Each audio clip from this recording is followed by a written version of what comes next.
Alright, so it's that time again where we are getting into all of the wonderful tier lists. This one being on the best dark matter cards in a game. If you want to check out the invincible ones we did yesterday, you can check that out because none of the invincible cards will be ranked. I'm going to consider all of the invincible guys just completely separate entities. So this is just dark matter. So if you're looking for the invincibles, I'll be over there, but most of them are going to be top tier besides a few. So, starting off, we obviously show you guys the hard pass tier, the absolute stinkers, right off the bat first. And here they all are, they're wonderful, beautiful beings. Boom! Look at that. Dark Matter Trae Young, Dark Matter Steve Nash, Stephen Curry, Kyrie Irving, Russell Westbrook, Jason Williams. You can kind of sense a trend here. Kevin Garnett, Shawn Kemp, and Louis Dampier. So, for a lot of these, I think we can get it. I mean, I don't think anybody is going to disagree with Trae Young being down here in this hard pass tier. Again, I think it's cool that we're getting some free Dark Matters every single week, but I don't know why we got Trae Young. And yeah, he's cool, he's absolutely balling out, but Trae just isn't a guy that's ever really going to be top tier in 2K, unless they just change up how things work, which probably is never going to happen. Steve Nash is cool, okay, jumper, kind of slow, but again, just doesn't really surprise me. I didn't even actually grind to get this card because he just was not on my radar being great. Stephen Curry, cool, fun, amazing dark matter card. Like, yeah, he could be nice. I love the Steph Curry jumper, but he just has terrible dribble sigs. You know, he's not the guy, man. He's not the guy. I love Curry, but there's just so many better PGs at this point. It's just not really worth it. Same with Kyrie, Westbrook, and Jason Williams. Like with Kyrie, his jumper's pretty slow. Doesn't have the greatest affinity, like dunking and all that sort of stuff. It's not worth it. Westbrook, I hate his jumper. I just don't think it's one that I really want to use. He's good at basically everything else, but I just don't like the jumper.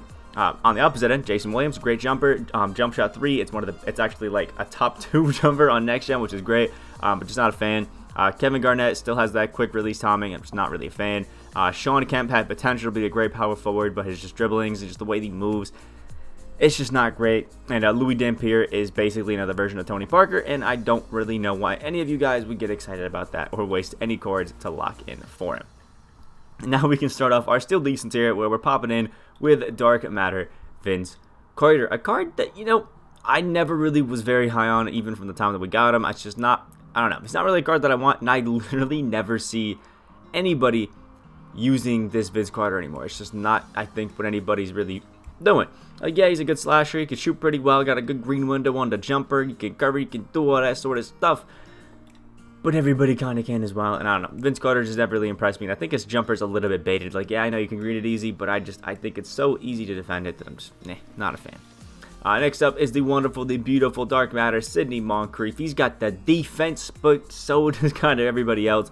But I do think when it comes to like some of the shorter, 6'3" and below guards, Moncrief is definitely up there with one of my favorites just because his defense is absolutely top tier. His jumper is nice, and he just feels nice and shifty. He's a good card. Next up is the reskin to Pink Diamond and Yusuf Nurkic, but I do think Nurkic is actually a decent card. Like, yeah, he gets some flack because all they did was kind of boost up his stats a little bit, and that was literally it. That's all they did to Nurkic. But I will say, oh, they also added spit on his player, which is pretty cool, right? Yeah, it makes no sense, man. He's missing a few odds on some three-point line, but he does have set shot 8 on very quick, which is a nice one. Shifty dribble style, but terrible dribbling moves. But I don't know. I just think he's an all-around really good big man, especially stats-wise. I just don't think he's terrible. I just think he's decent, man. He's still decent. He's just not amazing. Next up is John Morant. Again, one of the better 6'3" PGs. Got that Paul George release, and it's nice. He's fun. He can attack the basket and just do a lot of things well. But not really, again, high up on my radar or cards that I'm really excited to use or anything like that. But he's still fun and he's still cool. Next up is the George Mikan, who I actually kind of hate. It was a card that I used. I did a gameplay on this Mikan, and I was not a fan. Jump shot 4 on most cards, I think nowadays really just kind of feel terrible. And the only guy that I've actually been consistent with and I like it on is Dino Raja. And this George Mikan was supposed to be Dino, but it doesn't hit the same. They also gave him the Curry slide, but made him too heavy to do it. And I just think that's a way to kill a card. But he does have the shifty dribble style, which is cool. He's going to be a good shooter, a good defender, and he's a great free card, but just not one that really excites me or I really want to use. Next up is Gary Payton, who's kind of just like a wannabe John Wall. Doesn't excite me, never did. Could be in pretty damn solid, but I'm going to put him in decent. I don't think he's that great. And next up, we have the Aaron Fox, who's kind of just like a reskinned John Morant. They got the PG base. It's cool. Again, you can pick whoever you want from him. I just don't think there's a massive difference between the two. Next up is Dark Matter Nikola Vucevic, who is pretty good, I won't lie. They definitely I guess, worked on Vucevic. I did give him some changes compared to his Pink Diamond, who had, set shot 18. This one just now got set shot, not set shot, Klay Thompson base, which is cool. Actually can't Curry slide, but they gave it to him, which again, it's a big pet peeve of mine, which I think kind of kills it. And I don't know. Vucevic is supposed to be a real good card, but he kind of just feels clunky. They want him to be a speed boosting kind of guy with that shifty dribble style, but it always just feels a little awkward to me. But he's basically like another version of like a DeMarcus Cousins, just not as cheesy in my opinion. He's good, but I just don't think he's that amazing. Next up is the wonderful Dark Matter Damian Lillard. I think, again, when it comes to the shorter PGs, Lillard is one of the best. He's fun. He's cool. He can get shifty with it. You can have some fun. He's not bad, but I'm not too excited about him. And the Lillard release is easy to time. If you want to put him in hard pass, that's cool. I get it. I just think he's definitely better than all the guys that we got down here. Next up is the wonderful, the beautiful Dark Matter Zion Williamson, saved by the fact that the Kobe Bryant release on Quick is still actually pretty decent.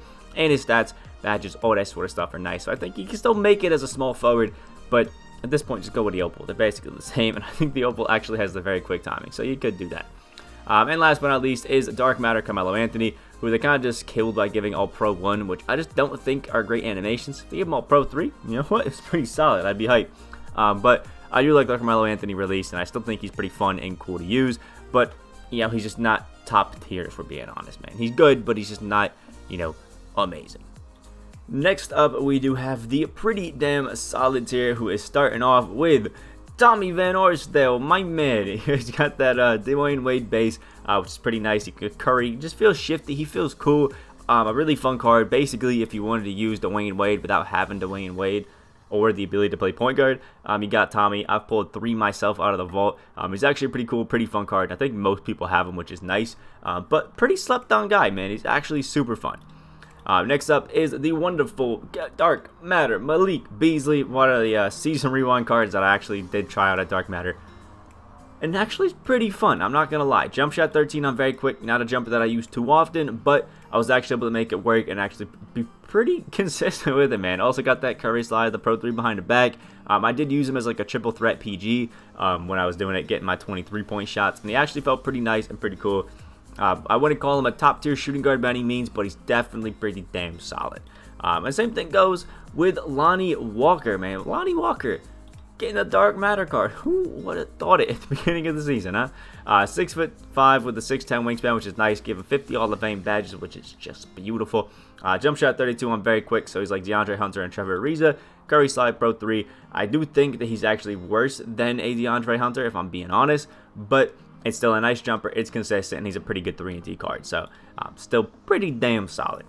Next up is a guy that got one of the biggest upgrades by getting rid of one of the worst jumpers in the game and upgrading to that Trey Burke in Gilbert Arenas, man. They definitely niced No Chill Gil out here, man. Like, really nice him. He's got the Trey Burke base on very quick, got that Curry slide now in the Pro 3. If you wanted to use basically like a miniature T-Mac that can play PG, boom, we got Gilbert. He's fun, he's cool. It's definitely a big upgrade from his previous cards. I don't, again, think he's that top tier of a card, but you can't deny that the Trey Burke base is still one of the best in the game. Next up is, although undersized, one of my favorite cards to use in Dark Matter, Elgin Baylor. One of the best limited cards that we've got, limited reward cards that we've got, until Moses Malone comes along and absolutely steals the show. But he's just super fun, man. I love me some Elgin Baylor. He's got that Dante XM base on very quick, which is all you need. He's super shifty, super quick, and he's just fun all around. And again, he's got the Dante XM base. What else could you want? It's definitely a, I guess not one of the top tier cards, but still a pretty damn solid guy to go out and have some fun with. And I think it's like a triple threat PG is one of the best options you could use. Really, really nice. Next up is the wonderful, the beautiful Drazen Petrovic, a guy who you kind of throw in just to be a 3-point cheeser. But again, he's just a solid card. It's nothing that really jumps out to me as amazing. And if I'm being honest, is not worth the grind. If I'm like really keeping it a buck with you guys, I think you should go ahead and unlimited this season. Get up the Pink Diamond, get that wonderful reward, and then just chuck Drazen off to the side of the streets because it's just not really worth your time. Next up is Dickie Van Arsdale, my man. The duo with his boy Tommy. He's just fun, man. He's got base 98, so definitely the better of the twins to use. And I mean, come on, it's gas. It's gas if you use either of these guys. Base 98, one of the fastest jumpers in the game, on very quick, got that Curry slide, you got the shifty dribble style, the Pro 3, he's just all around beautiful. And again, like I said, if you're going to use one of the two twins, go every time with Dick if you have him. Damn, it just sounds so sus saying stuff like that. But if you have one of the two, I would go with Dick UNR style instead of Tommy. It's just kind of how it goes. Next up is the wonderful, the beautiful, the big boy himself, DeMarcus Cousins, who is a beautiful card, if I'm being honest. Shot 8, and this is kind of purely ranked off of a small forward. I think the versatility, especially on defense, you get with like a nice 6'10 guy like DeMarcus Cousins playing that 3 spot, is amazing. I don't think he's that great of a PG, but I think as a small forward, he's just that really versatile, jack of all trades, almost like Draymond Green-esque kind of player. And I think he's really fun. He can fill in a lot of gaps on a lot of teams. So, pretty fun. So, pretty damn solid, especially, again, as that small forward. Next up is a really hard card for me to rank because Danny Granger, man. The Dark Matter Danny Granger, if you were to take it as a, I guess we'll say, triple threat PG, you know what I mean? Like, actually what he's supposed to be playing. I think as like a triple threat PG, this guy's a demon tier. He's super fun. He is insanely cheesy. He's basically another version of the James Worthy that we got for free from Triple Threat. Got that Tony Parker base and just an all-around cheesy guy. But if you look at him at his actual position and center power forward, I just think he's pretty solid. I think he's a good power forward. He can be fun. He can be nice. But at this point, with all the centers that are running around, basically playing any position, like Boogie himself, it kind of hurts his Granger a little bit. But he's still fun. He's still cool. I did his XP challenges, and he's an absolute demon, just only in Triple Threat. Next up is the wonderful, the beautiful Blake Griffin, the guy that tricked Detroit into thinking he couldn't dunk no more, that he was washed, and then came out yamming everybody on the net. He's a fun guy. He's cool, but he's got one of the not-so-great jumpers in the game, which is a little bit tough. And again, one of my biggest pet peeves this year, they gave him the Curry slide, but doesn't allow him to do the Curry slide. He does a stupid little slow behind the back. It's not fun. It's annoying as hell, but it seems to trigger more often. It annoys me, but he's still a pretty solid card. Next up is the wonderful Bill Walton, the man himself, the guy that we clowned all year for being the worst opal, still is. Has a actually kind of insane dark matter, one of the better ones, I will be honest. He's got jump shot 37, which is actually a pretty good jumper, and he's just got that all-around ability because he's a dark matter. He's fun, he's cool, but it's Bill Walton, and I'm not too excited because he's only got an 82-3 and range extender. I think if you're going to use this Bill Walton, you probably want to have like a Phil Jackson coach boost to really bring that three-point shot up. But if you don't, he's in that pretty damn solid tier. And last but not least is Pascal Siakam, the, I guess, definition of a jack of all trades, do everything a little bit for the squad kind of guy.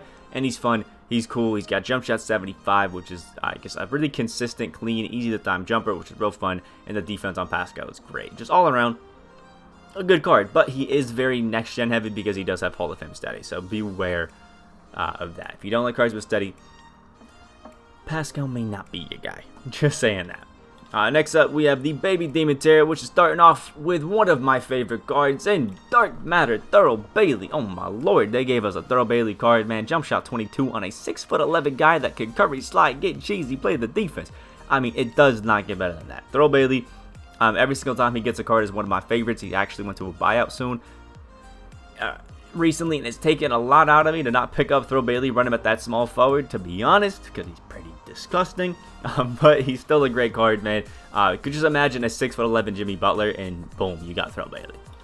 Next up is a Thon Maker, a 7-foot small forward, power forward with jump shot 47. That Joel Embiid jumper is absolutely amazing, and again, he's 7 foot, so it's kind of gonna help out the squad having this Thon Maker out there. He's just an all-around, do-it-all kind of card, which is absolutely amazing. And I know people hate, these tall, 7-footers that are playing every single position, but you gotta give respect to him. Thon Maker is actually kind of crazy.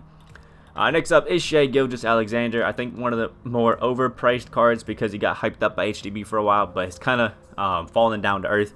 But he's still amazing, man. He's a 6'6" PG with a super consistent, super clean jumper. A little bit awkward timing, I will say, but it's definitely amazing, and it actually makes him pretty fun to use, man. Shai is actually kind of a demon.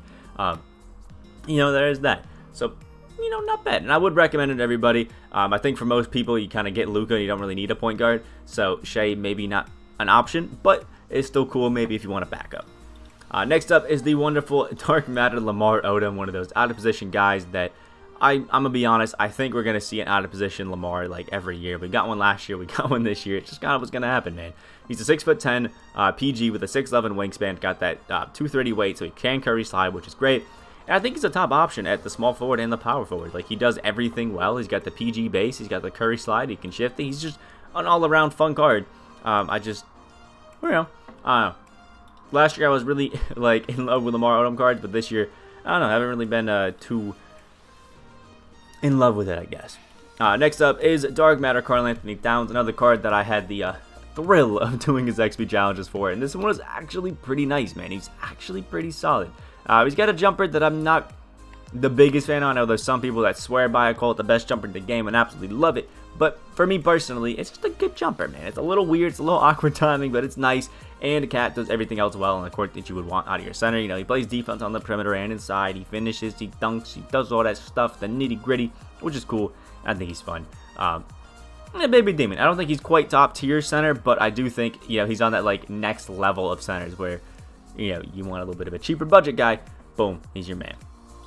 Next up is the wonderful, the beautiful Julius Erving, the best afro in the game, man. I absolutely love me some Dr. J. He's got that Rudy Gay base, and just so shifty, so clean. Definitely better as a 2 option than the 3, but he's still one of my favorite cards to absolutely run in the game. If you love just smooth, consistent releases like that Rudy Gay jumper, it really doesn't get better than Dr. J, if I'm being honest. Next up is Joel Embiid, who is a pretty solid card, but I don't know.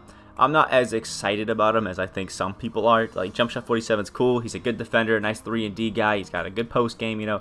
Really got everything you need. But he's just not as shifty and cheesy as a lot of these other centers that we're kind of getting. So I did put him into the baby demon tier. I do think Joel's fun, and he's a great guy, especially if you want to run like a double big lineup. But there's just some centers that I prefer a little bit more to him. That's just all. Next up is the wonderful Dark Matter Horace Grant, who I did get lucky enough to get off the Ascension. And let me tell you, this guy is insane, man. Horace Grant does everything. He's got that Brick Lopez base, which is the same one as like Porzingis and Bull. It is so smooth. It is so clean. He curry slides. He cheeses. His defense is absolutely amazing. And it really makes up for the fact that he had the worst Sapphire card in the entire game in the beginning of the year. That made me want to rip my hair out. So it's great that they finally redeemed themselves with a good Horace, because I was getting tilted in the beginning of the year because of him. Next up is the wonderful George Gervin, who's got that Delino Gallinari base, one of the best bases in the game, if I'm being honest. And it's smooth, it is clean, it is nice, and it just helps his Gervin be a all-around 2-guard, plus he's 6'7", 6'10" wingspan, always going to be great.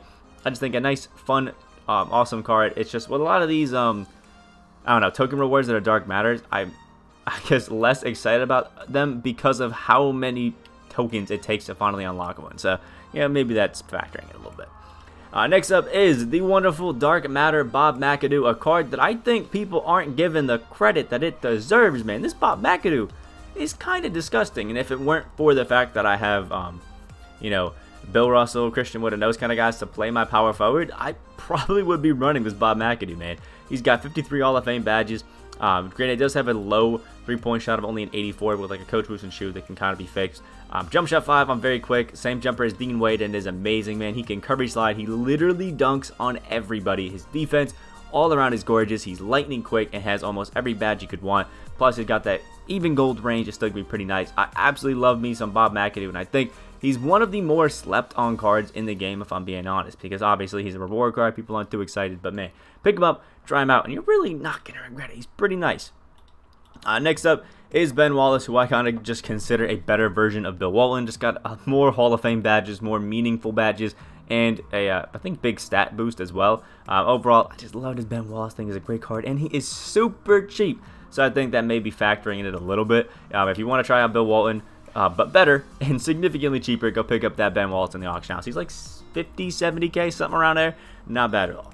And last but not least, for our baby demon tier, we do have a Dark Matter Bailey Howell, man. He's basically a small forward version of Tracy McGrady, who is just an absolute beast, man. Treyberg base, he dunks on everybody. The defense is all around great. And again, did I mention he's got the Treyberg base? I mean, what's not to love?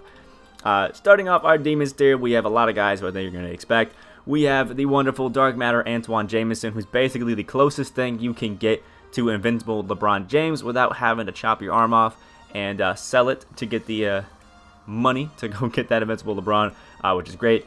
Very quick Dante X and base is absolutely amazing, and he's a 6'9" small forward that can literally do everything. I love this Antoine Jameson to the gameplay on him. One of the best cards in the game. Next up is the wonderful Dark Matter Andre Karolinko, who literally probably is one of the top 3 cards in the game. Base 98 at the point guard position, some of the best all-around defense in the game, and base 98, man. Base 98 on very quick. It's absolutely insane. Andre Karolinko is one of my favorite cards every single year, and they've just been making sure that he keeps that like king spot on the top of the throne, which I absolutely love. Next up is the wonderful Dark Matter Paul George, who I just love as a shooting guard option, man. His just all-around 3-and-D ability is absolutely amazing, and I love that Paul George base off catch. It's just amazing, man. I love some Paul George. Next up is the wonderful Dark Matter Lonzo Ball, who's again one of the cheaper PG options, and I think it's because we're all having Luka, so there's really no point to get another PG once you get Luka. But them giving Lonzo Ball his original OG Lonzo Ball jumper, I think is one of the best things 2K could have done for him, because he has the defense and the playmaking that you want out of him. He dunks and everybody already, but now he has that smooth, consistent, easy to time jumper that we just expect out of Lonzo cards based off what we started off the year with him, which is just great, man. And I think there's not too many, guys on the auction house right now that you can pick up for the PG that can just play their role so well like this Lonzo. I just love cards with defense, man. Next up is the wonderful out of position LeBron James. Sadly does have the normal LeBron jumper and not the XM base like his invincible, but let's be honest, he's still a 6'9" PG that can just barrel down to the paint, bully literally anybody he wants, play defense, just do whatever the hell. LeBron is still one of the top targets in the game. I just hate that he has that secondary position center. Next up is the other Ball brother in LaMelo Ball, LiAngelo. How does it feel to see your brother's balling, man? It sucks, huh? Anyway, LaMelo has that jump shot 81 on very quick, which is a super nice, super consistent jumper. Plus, I mean, he's like a 6'8" point guard, which is just absolutely amazing. And I mean, oh wait, no, they gave him not jump shot 81, jump shot 38 on very quick, which is one of the best jumpers in the game because it's lightning quick and it just has a really easy, simple, consistent timing. I think for a lot of people to get used to and have some fun with. I love this LaMelo Ball. He's only like 180k, which isn't too bad in the grand scheme of things. I think all around it's just a really, really solid option for anybody that needs a point guard that doesn't feel like grinding for Luka, because let's be honest, this dude is good, man. This dude is good. Next up is the wonderful Dark Matter Kawhi Leonard, just one of those guys who does whatever the hell he wants, has the fastest jumper in the game in that Ray Allen base, which is absolutely amazing. Just it's absolutely insane. And with Kawhi, he just has that defensive stance that he locks everybody up. It's just one of the best cards in the game. Next up is the Dark Matter Kristaps Porzingis, who is just the better version of Bol Bol. So, you know, he's damn good, man. Brook Lopez base, 7'3", cheesing like a point guard. It's fun to have. Next up is a guy that doesn't need any introduction. It is out of position Dark Matter point guard Giannis Antetokounmpo. One of the best cards in the game. I mean, a 6'11" PG that can curry slide, can play literally defense anywhere on the court, can also play the 2 if you wanted to, dunks on everybody, has the cheesiest sidestep layup in the game, and just does whatever the hell he wants on the court. Giannis is one of the best cards in the game. And if it weren't for AK, I call him the best PG. Next up is the wonderful Dikembe Mutombo, who I absolutely love, man. Dikembe is that guy. I think he's like a 7'1", 7'2" center with a massive wingspan and just is a presence on the defensive end of the court, man. If you need a center to throw in the court to actually hit threes, surprising as that is to say about Dikembe, and just lock everything down on the defensive end, this Dikembe Mutombo is the guy that you should pick up. And if I had a little bit more empty and Dino didn't drop, I probably would have picked him up. And last but not least is the guy that I really don't need to explain at all in Dark Matter, Ben Simmons. I mean, seriously, is one of the best cards in the entire game, man. I mean, he's a 6'10" PG, has the best dribbling moves in the game. He's got a smooth, easy, consistent jumper at the time that you don't even really have to think, and he's just going to do everything for you. I've only been able to use his Ben Simmons a few times, but every time I did, it's free dubs, man. And if you lose with Simmons, it's like, well, at this point, it's understandable. But when he first dropped, and if you were dropping games with his Ben Simmons out there, it was kind of embarrassing because he was one of the best cards in the game. I do think it's a little bit more of an even playing field now, but this Ben Simmons is still demon tier. He's still one of the best guys in the entire game at either position, for being honest. So that's what we have for our wonderful Dark Matter tier list. Let me know what you guys think about it down in the comment section below. Who did I miss? Who should I put on? Who is just way too low of a tier? Who's way too high of a tier that you think needs to be dropped down? Yeah, let me know all that down in the comment section below. Like the video if you did enjoy or just found it informative, and make sure you hit that subscribe button if you are new to the channel. We are on the road to 10K subscribers, and check out the Invincible tier list from yesterday, linked in the description down below. Hope you have a great day, and I'll see you in the next video.